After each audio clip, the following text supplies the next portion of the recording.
Good morning, students. So we can start with the bones of the lower limb. Okay. So bones of the lower limb, I have already given one introduction video regarding the bones. So this is our hip bone. Okay. Hip bone. So hip bone, it's also known as innominate bone. It's an example for irregular bone. Okay. Irregular bone. And hip bone, opposite side hip bone and sacrum together forms bony pelvis. Okay, pelvis, bony pelvis in our body. Okay. And this is the hip bone. Hip bone is formed by three separate bones actually. So this portion, you can see this large upward portion. This portion is known as ilium, and this portion, this is the anterior portion, front anteriorly. Here we can see this portion is known as pubis, and this portion, this is our ischium.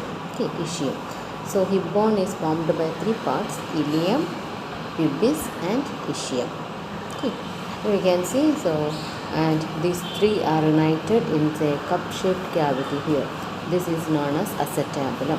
Okay, acetabulum, and acetabulum articulates with the hip femur to form hip joint. Okay, so this is the acetabulum, and here we can see between the pubis. This is the pubis and the ischium. So between the pubis and ischium, here we can see there is a foramen. So that is known as obturator foramen. Obturator foramen. Okay.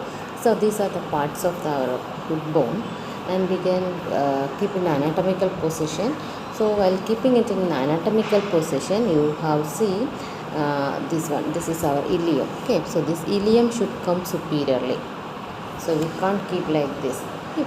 So this ilium should come upward or superiorly, and this piece, this is our pubis. So pubis should come anteriorly and inferiorly. The pubis. Okay. And here this is our ischium. So ischium should come posteriorly and inferiorly. Okay. And while keeping in the anatomical position, here we can see there is a notch. This is the greater sciatic notch, and below here we can see the lesser sciatic notch. So this is the greater sciatic notch. Okay. So while keeping it in the anatomical position, we can keep in such a way that we can cover the acetabulum. Okay. Cover the acetabulum with all the four fingers here. All these four fingers. So that we keep like this, so that we can cover the acetabulum. Okay. And we can keep our thumb through this greater sciatic notch like this. Okay. So like this we can keep it in the anatomical position. Okay. So if we are keeping in the other hand, we can see we can't cover the acetabulum like this. Okay. So this is the anatomical position. It belongs to the right side. Okay. So while keeping it in the anatomical position, ischium should come upward, and pubis should come anteriorly and inferiorly, and ischium should go posteriorly and inferiorly. Okay. And another thing is, so this is the pubis. So pubis has a tubercle. Here we can see there is a tubercle that is known as pubic tubercle. Okay. So this pubic tubercle, and here we can see there is a spine. So this is known as anterior superior iliac spine. Okay. Anterior superior iliac spine. So this anterior superior iliac spine and this pubic tubercle should come in same horizontal line. So like this, if you are keeping in the anatomical position, so these 2 points, this and this should come in the same horizontal plane. Okay, like that we can keep it in the anatomical position. Okay. Then we can go in detail about ilium, pubis and ischium. Okay.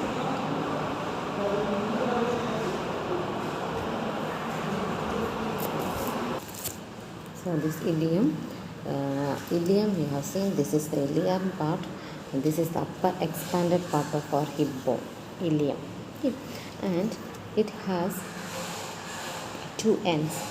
There is an upper end and a lower end.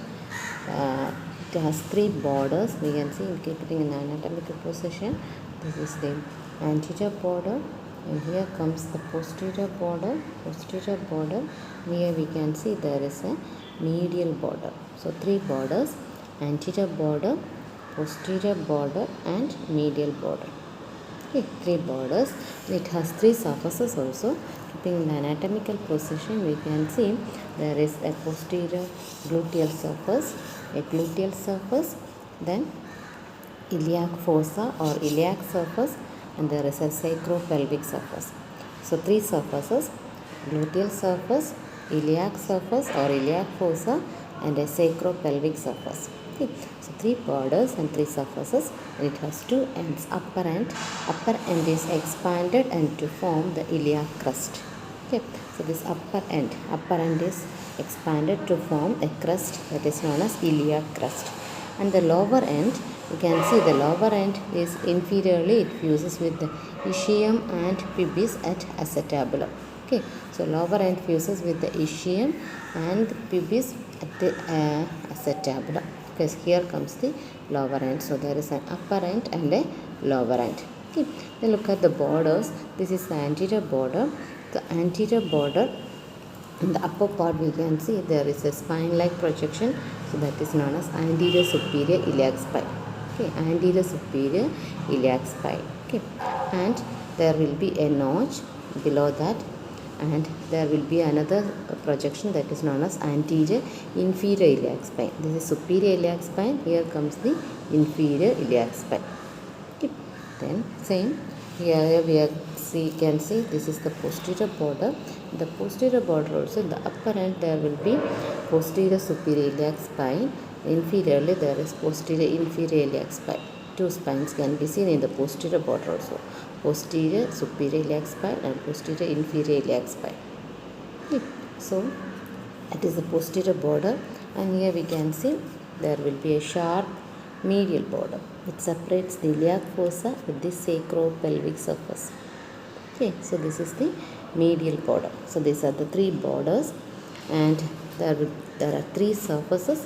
Posterior surface is known as gluteal surface, and here we can see the smooth part. This is our iliac fossa, or it is known as iliac surface, and the roughened portion. Here we can see there is a ear-shaped portion. This is known as auricle. So this is known as sacropelvic surface, which articulates with our sacrum. Okay, so this roughened portion, this is known as sacropelvic surface. So these are the surfaces and borders of the ilium. Okay. Then coming to the iliac crest, upper end or the iliac crest. So this is the iliac crest. So iliac crest starts from the anterior superior iliac spine to the posterior superior iliac spine. So it is going like this, from anterior superior iliac spine to the posterior superior iliac spine. Okay, and here we can see, if we are keeping in the anatomical position, there is a midpoint of the iliac crest. Okay, midpoint of the iliac crest. Then just behind the midpoint of the iliac crest, we can see there is the highest point of the iliac crest. So midpoint and highest point. Midpoint means middle of the iliac crest, and behind the midpoint of the iliac crest, here we can see this is the highest point of the iliac crest, and this highest point of the iliac crest lies at the level of intervertebral disc between the L3 and L4. Okay. So highest point of iliac crest. Okay. And this iliac crest is divided into two parts. There is an anterior ventral segment and a posterior dorsal segment. Okay. Anterior ventral segment and a posterior dorsal segment. Okay, so dorsal segment is small actually, and major portion is formed by anterior ventral segment. Okay, and this anterior ventral segment has an outer lip and there is an inner lip. Okay, so there is an outer lip and an inner lip. Okay, and there is an intermediate area. Okay, so for this ventral segment has an outer lip, inner lip and an intermediate area. Okay, and 5 centimeter behind the anterior superior iliac spine. From the anterior superior iliac spine, 5 centimeter behind here. Here we can see there is a tubercle that is known as tubercle of the iliac crest. Tubercle of the iliac crest. Here we can see this is the tubercle of iliac crest. So that is 5 centimeter behind the anterior superior iliac spine. This one. This is the tubercle of iliac crest. Okay. Tubercle of the iliac crest. Okay.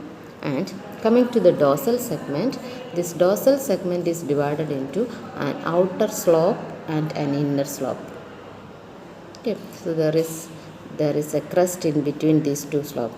So there is an outer slope and inner slope, and between the outer slope and the inner slope there is a crust. Okay, or ridge can be seen. So this is the dorsal segment. Only little portion is there for the dorsal segment. So dorsal segment has an outer slope and an inner slope. Okay, separated by a ridge.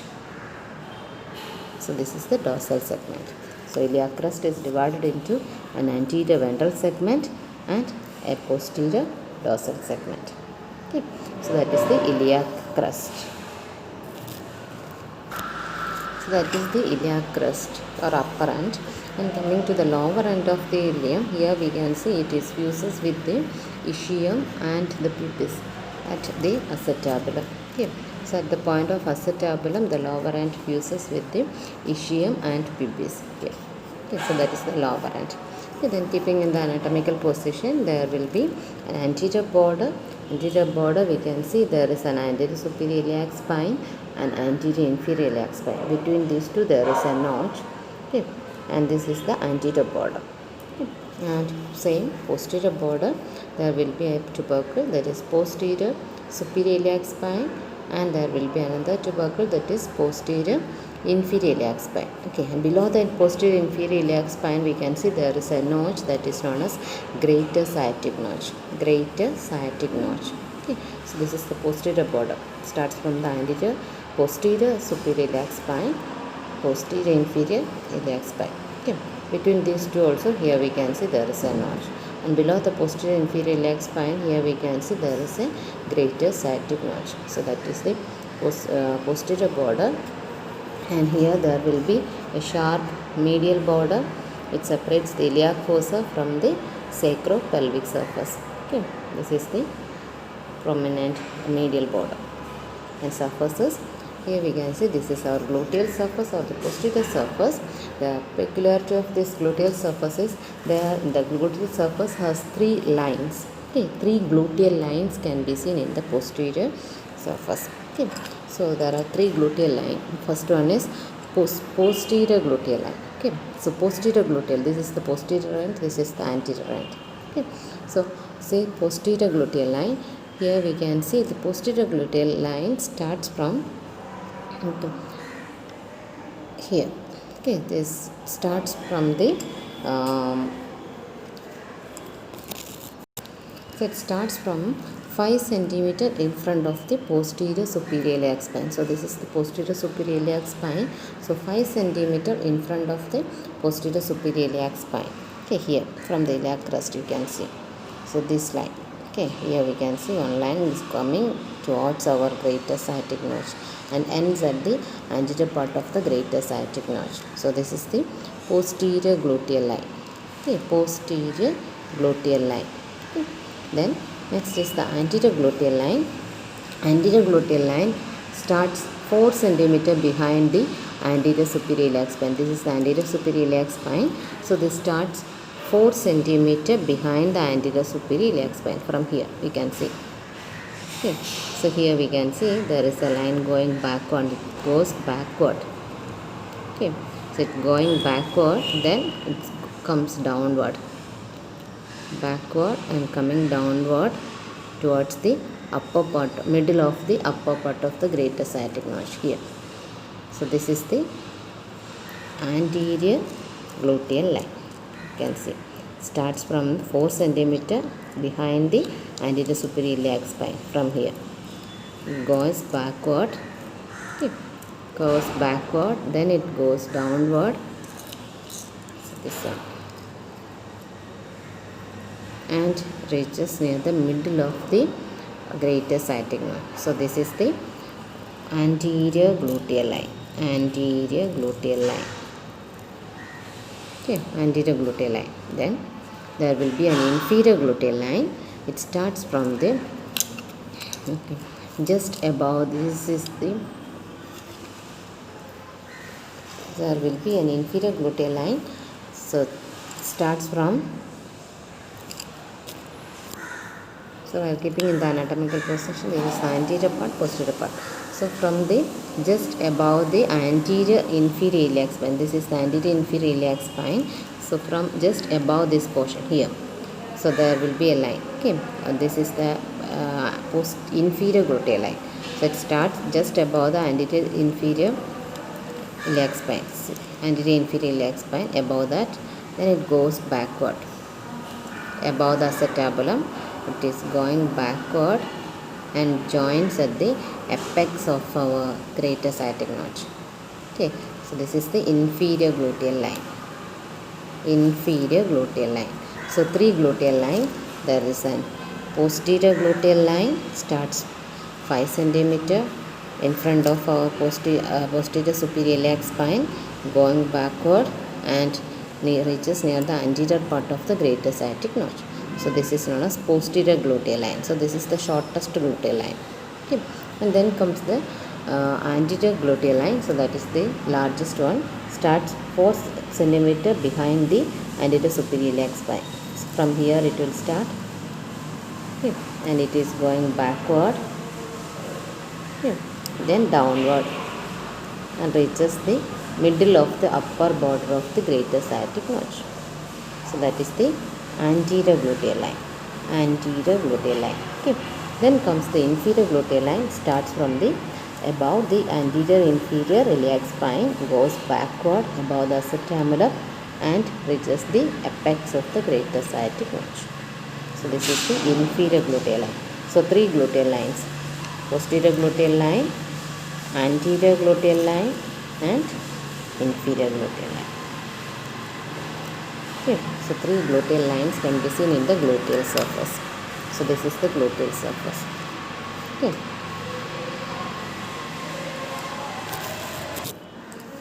So that is the gluteal surface.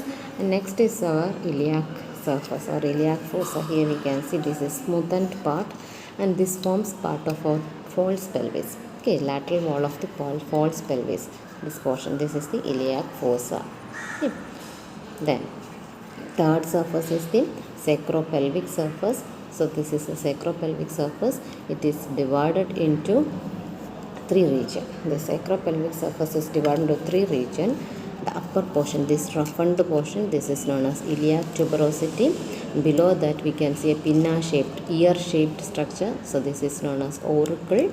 And below the auricle here we can see there is a pelvic surface. Okay. So three parts: iliac tuberosity, auricle and pelvic surface. Okay.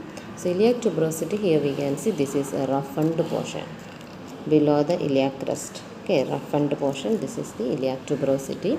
Below the iliac tuberosity, a pinna shape or ear shaped structure. This is the auricle. This will articulates with the sacrum. Okay, this is articular part. So this is articulates with the sacrum. Okay, and lower portion, this is the pelvic surface. So this forms the true pelvis, lateral wall of the true pelvis. This is smooth portion. So this is the pelvic surface. So these are the surfaces and borders of the ilium. Okay, so ilium. Okay, so ilium has an upper end, lower end, anterior border, posterior border, and medial border. Three surfaces: gluteal surface, iliac surface, and sacropelvic surface. Okay. The next is pubis bone, pubic part. Here this is the pubic bone.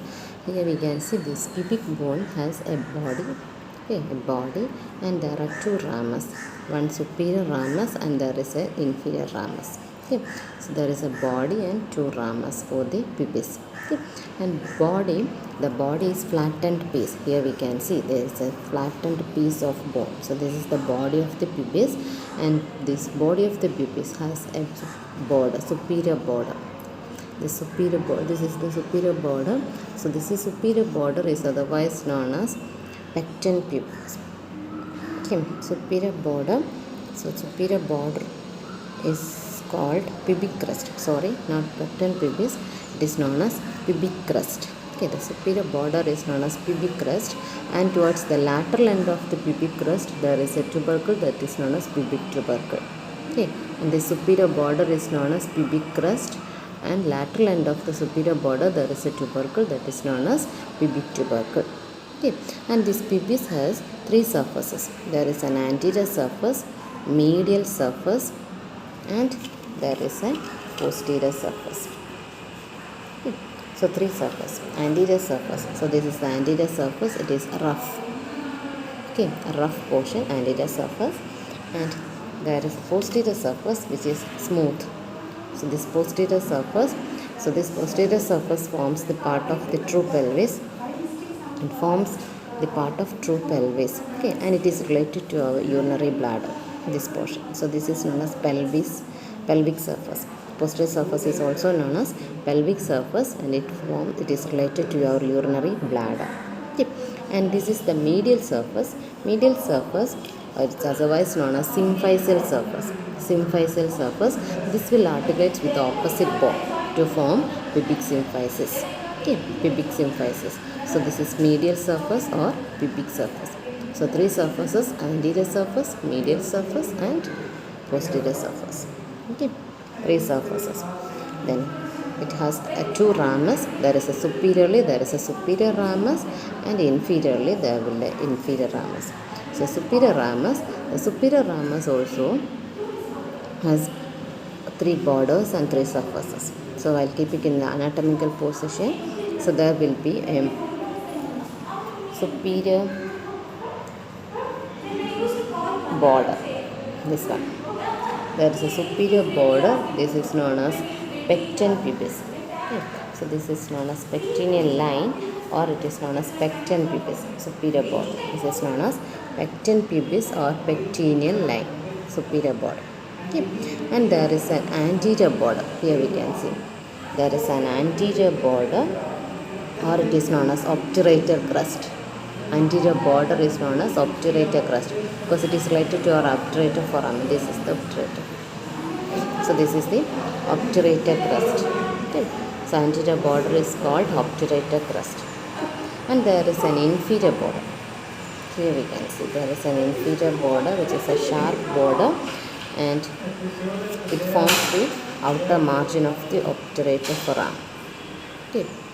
Inferior border. So three borders: superior border, anterior border, and inferior border. Three borders and surfaces also. Three surfaces. There is a superior surface or pectineal surface between the superior border and the anterior border. Superior border and the anterior border, there is a surface that is known as pectineal surface.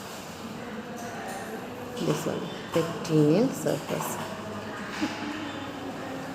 And between the superior border and the inferior border, this is the pelvic surface. This surface is the pelvic surface. Okay. And it is related to true pelvic surface. And between the anterior border and the inferior border, there is an obturator surface. Obturator surface between anterior border and the inferior border. This portion, this is the obturator surface. So three surfaces: pectineal surface, pelvic surface, and obturator surface. So three surfaces and three borders for the superior ramus. So this is the superior ramus. Okay, superior ramus.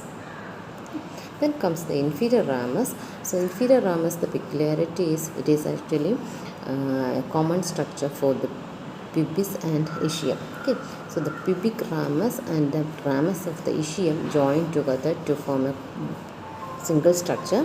So we will call this as conjoined ramus. Conjoined. Okay, so it is formed by the ramus of the pubis and ramus of the ischium. Okay. And the point of joining will be marked by a roughened tubercle. Here we can see. Okay. So the pubic ramus and the ramus of the ischium join together to form conjoined ramus. Okay. So this is the conjoined ramus. Okay. And this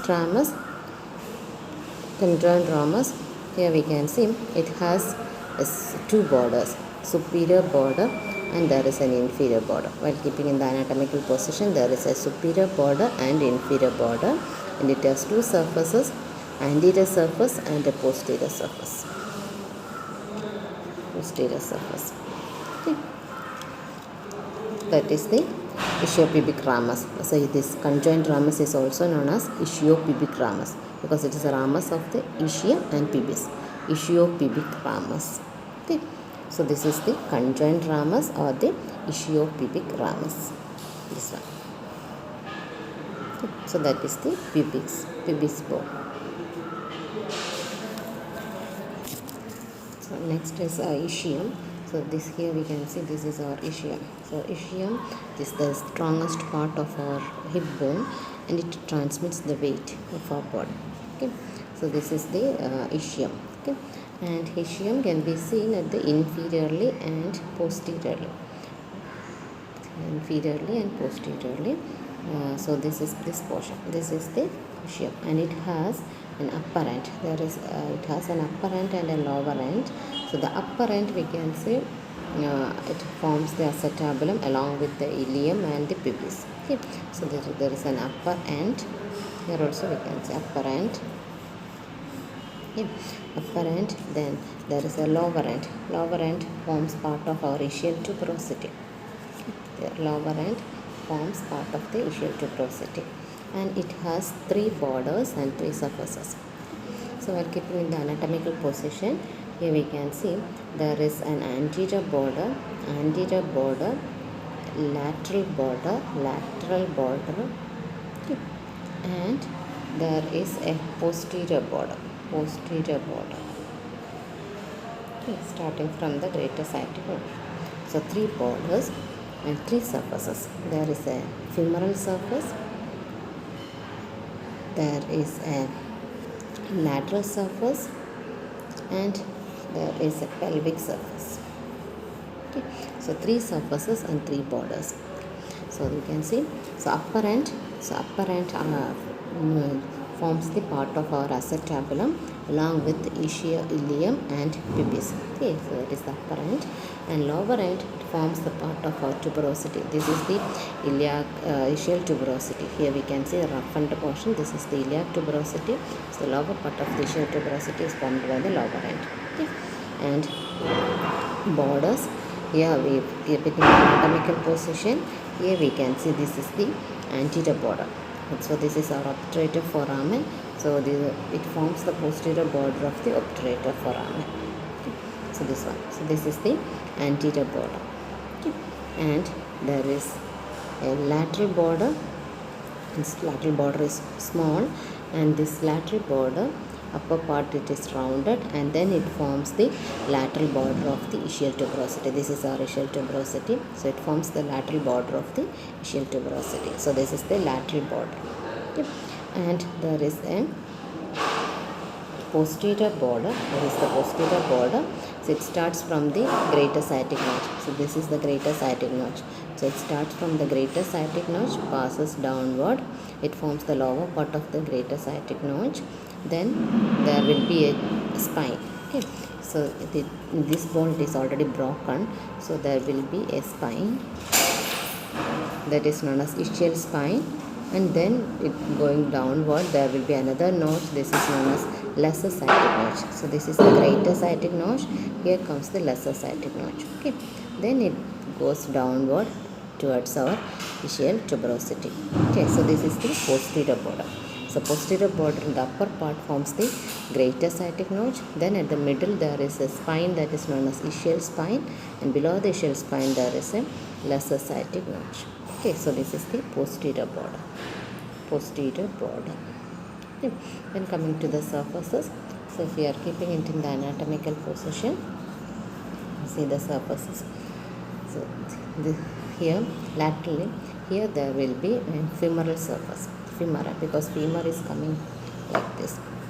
Okay. So the surfaces which is related to femur, so that is the femoral surface. Okay. So this is the femoral surface. So there is a femoral surface between the anterior border and the lateral border. Between anterior border and the lateral border there is a femoral surface. Okay. Then there is a lateral surface or dorsal, not lateral, dorsal surface. So the dorsal surface, here we can see it lies between the lateral border and the posterior border. Okay, so this is the dorsal surface. Okay, dorsal surface. In the upper part, we can see it forms a wall of the acetabulum. Okay, here. So it forms the wall of the acetabulum, the upper part. Then below this part, here we can see there will be a groove. Okay, there is a groove can be seen, and below the groove, it forms the ischial tuberosity. Ischial tuberosity. Okay.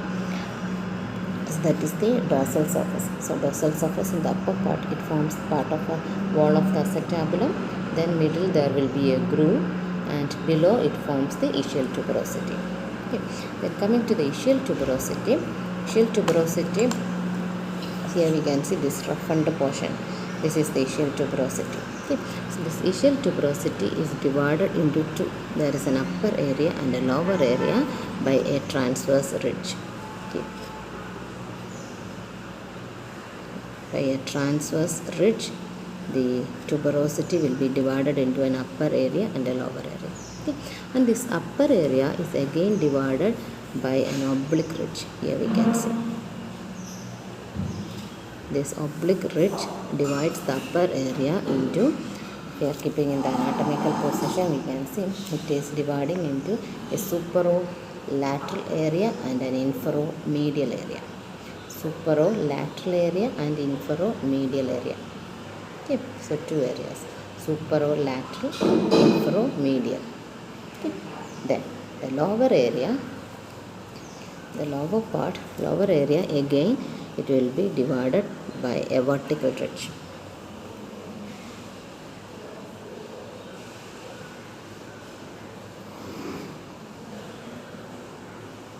So see this vertical ridge. Okay. Again it will be divided into an outer area and an inner area. So this is the outer area and an inner area. Okay. So this vertical ridge again divides the lower part into an outer area and an inner area. So total the ischial tuberosity is divided into 4 regions. Okay. So first by a transverse ridge divides into upper part and a lower part. Upper part again by an oblique ridge divides into superolateral area and inferomedial area. Then the lower part again divided into 2 by a vertical ridge into an outer segment and an inner part. Outer and inner part. Okay. So that is the ischial tuberosity. Ischial tuberosity. Okay. So that is the dorsal surface. Dorsal surface, from here it will start. Forms the part of acetabulum. Then there will be a groove. Here we can see there is a depression or groove. And below that it forms the ischial tuberosity. Okay. So that is the dorsal surface. Then next is the pelvic surface.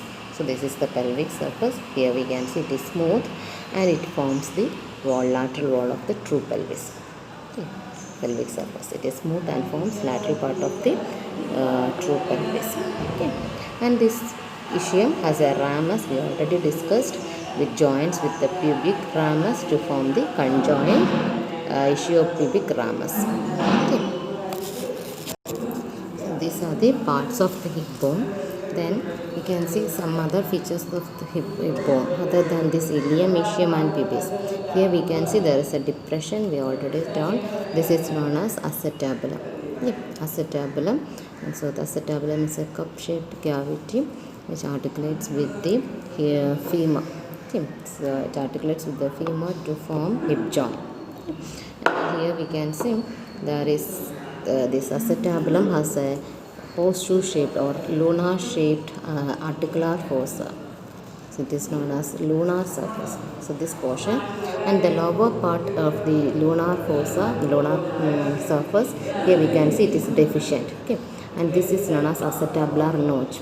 And this notch, it is on either side end of this fossa is connected by a transverse ligament like this. Okay. So this is the articular fossa, the lunar surface, and this portion, this deficient portion is known as acetabular notch. Okay. And here we can see there is a non-articular surface, this depression, this is known as acetabular fossa. Okay. And this will be filled with fat, acetabular fossa. Okay. So this is the articular surface. This portion will be covered with the hyaline cartilage. Okay. So acetabulum. This is articular part, this portion is the non-articular part. Okay. And the margin of this acetabulum, this one, the margin of the acetabulum, we can see there is a piece of cartilage that forms the acetabular labrum, same like our shoulder joint. Okay. So at the margins of this fossa, this acetabulum, there will be a piece of hyaline cartilage that is known as acetabular labrum. Okay. So this is the acetabulum, horseshoe shaped cavity which articulates with the head of the femur. Okay. And here we can see there is a foramen. This is known as obturator foramen. So obturator foramen can be seen between the pubis and the ischium and inferior to the acetabulum. Okay. So this is the obturator foramen. Okay. And in living beings it will be covered with a membrane, that is the obturator membrane covers this gap. Okay, except at the obturator notch here at the upper part. Okay, except at the upper part through which the nerves will passes. Okay, and other portions will be covered with the obturator membrane. Okay, and this obturator foramen, we can see it is large and oval shape in case of males, and it will be triangular in case of females. Okay. So in case of females it will be small and triangular. Okay. And I think it will be a triangular shape. Okay. So it will be oval and triangular, oval shape in case of male and triangular in case of females. Okay. So that's about the obturator foramen. Okay. Obturator foramen and acetabulum. Next comes the ossification of the hip bone. So ossification, hip bone ossifies from the 3 primary centers and 5 secondary centers. Okay. The primary center for the ilium appears at the 2nd month, and primary center for the ischium appears at the 4th month. Primary center for the pubis appears at the 5th month. Okay. So for the ilium it appears at the 2nd month, for the ischium 4th month, and for the pubis 5th month. Okay. And for the secondary centers for the appears at puberty. Okay. Secondary center will appear at puberty. There will be 2 secondary center for the iliac crest. Okay. And 2 secondary center for the acetabulum, and there will be 1 secondary center for the ischial tuberosity. Okay, so all the secondary center will appear at the puberty, and the secondary center for the acetabulum ossification become completed at the 16th to 17th year, and all the secondary center will fuses with the main part by the 20th to 25th year. 20th to 25th year. So that's about the ossification of the hip bone, primary centers and the secondary centers. Okay, ossification. So that's all about the hip bone. Okay, so it's a complicated bone, irregular bone. There will be so many points to be there, so you can go through the videos. Okay. Thank you.